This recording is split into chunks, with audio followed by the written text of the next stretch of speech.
Republic day मनाया जाता है।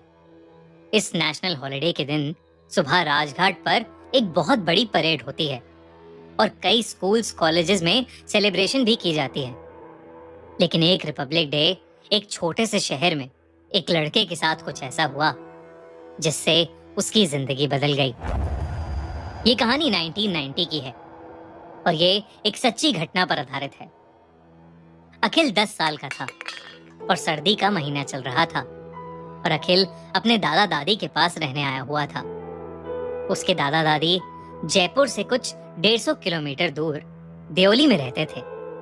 जयपुर में रहने वाले अखिल को देवली इतना पसंद नहीं था क्योंकि वो बहुत छोटा सा था और वहां ज्यादा कुछ करने के लिए नहीं था। पर अपने दादा दादी का लाड प्यार अखिल को हर सर्दियों की छुट्टियों में उनके घर खींच लाता था। दादा दादी के साथ उसके चाचा चाची भी रहते थे और चाची स्कूल में एक टीचर थी। अगले दिन रिपब्लिक डे था और अखिल की चाची जिस स्कूल में पढ़ाती थी उसमें रिपब्लिक डे सेलिब्रेशंस हो रहे थे। अखिल को रिपब्लिक डे की सेलिब्रेशंस या फिर उसकी इम्पोर्टेंस में कोई भी इंटरेस्ट नहीं था, पर वो रिपब्लिक डे के दिन अपने दादा दादी के साथ स्कूल में आ गया था। वैसे पुरानी सी गवर्नमेंट बिल्डिंग में बना वो स्कूल उस दिन एक दुल्हन की तरह सजा हुआ था। उस स्कूल के एंट्री गेट पर ही सभी लोगों को इंडिया का एक फ्लैग दिया जा रहा था। अखिल ने भी वो झंडा ले लिया और आगे बढ़ने लगा। अपने दादाजी के साथ अखिल स्टेज के सामने लगी सीट पर जाकर बैठ गया। प्रोग्राम शुरू हो गया था और उस स्कूल के बच्चे अलग अलग डांस और सिंगिंग परफॉर्मेंस देकर लोगों का मनोरंजन कर रहे थे। लेकिन अखिल की नजर एक बूढ़े आदमी पर पड़ी जो कोने में अजीब सी उदासी में बैठा था। अखिल ने उन्हें ध्यान से देखने की कोशिश की तो सूरज की रोशनी से उनकी छाती पर कुछ चमक रहा था। वो ऐसे चमक रहा था कि उसकी वजह से अखिल उनकी शक्ल ठीक से नहीं देख पा रहा था। अखिल के दिमाग में पता नहीं ऐसा क्या आया। वो उठकर उस बूढ़े आदमी के पास चला गया और उन्हीं के साथ बैठ गया। पास बैठकर उसने देखा कि वो चमक उनके सीने पर लगे मेडल से आ रही थी।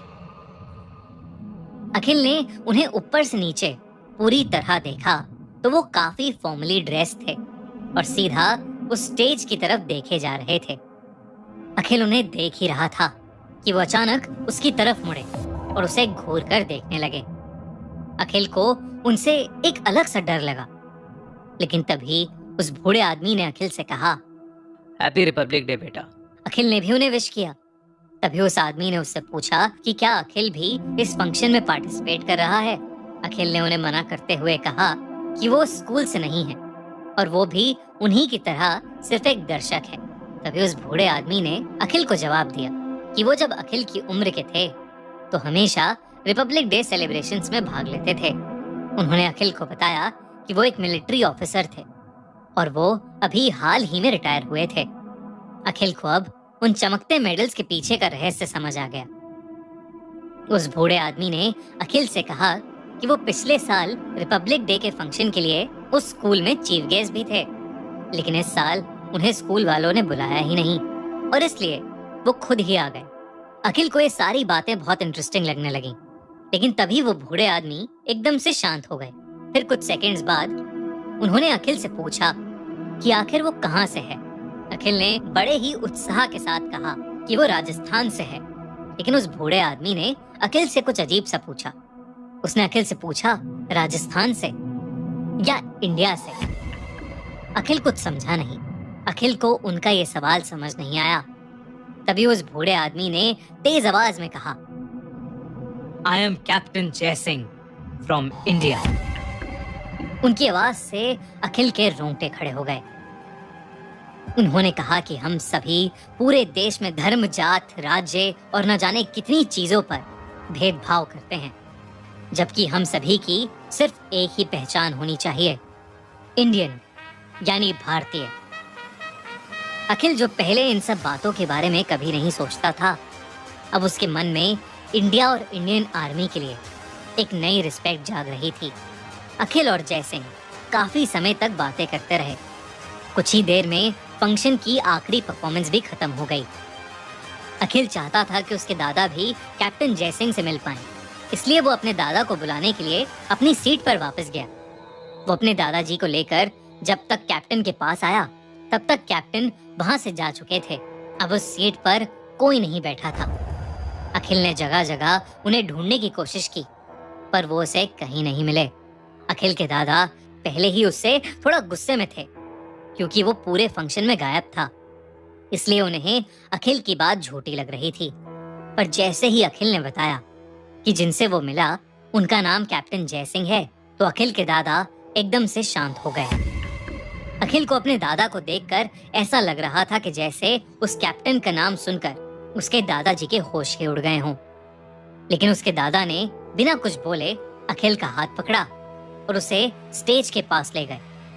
वहां अखिल ने देखा कि एक बूढ़े आदमी की फोटो पर हार चढ़ा हुआ था।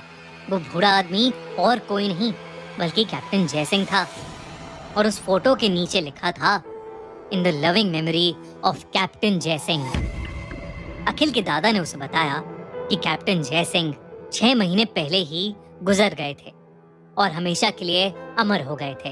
अखिल को न अपनी आंखों पर विश्वास हो रहा था और न ही अपने दादाजी की बातों पर। उस दिन मानो अखिल की जिंदगी ही पलट चुकी थी। वो शायद उस दिन को कभी नहीं भूल पाएगा। आखिर कैप्टन जयसिंह ने उसकी आंखें जो खोल दी थी। उस दिन अखिल ने डिसाइड किया था कि वो बड़ा होकर कैप्टन जयसिंह की तरह एक आर्मी ऑफिसर बनेगा और अखिल वाकई बड़ा होकर इंडियन आर्मी में एक मेजर बना। उस दिन अखिल ने जिसे देखा वो शायद कैप्टन जयसिंह की आत्मा ही थी। इस कहानी से हमें ये समझ आता है कि हर भूतिया कहानी डरावनी नहीं होती और हर भूत आपको मारना नहीं चाहता। कुछ कहानियां ऐसी भी होती हैं जो हमेशा के लिए आपकी जिंदगी अच्छे के लिए बदल देती हैं।